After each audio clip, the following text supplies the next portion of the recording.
Dismayado si Pangulong Rodrigo Duterte sa umano'y pagkawala ng data ng mga passport sa Department of Foreign Affairs. Narito ang report ni Daniel Manalastas.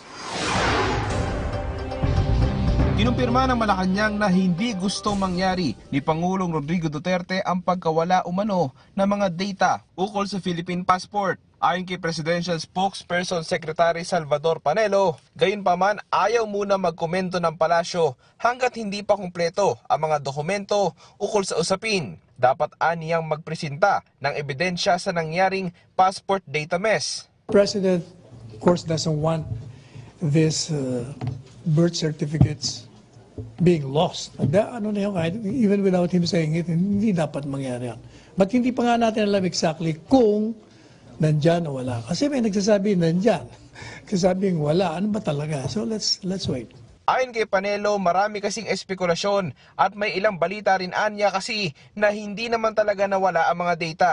Sa ngayon nahasangkot ang French private company na United Graphic Expression Corporation o UGEC sa data breach. Posibleng obligahin ng pamahalaan ang UGEC na isauli ang mga data na nasamsam sakaling mapatunayan na nakuha nga nila ang mga ito. At sakaling hindi sumunod ang private company, babala ng palasyo. Pag hindi, i-demanda mo sila. Ganun lang yun. Sa court, no, sir? Yes.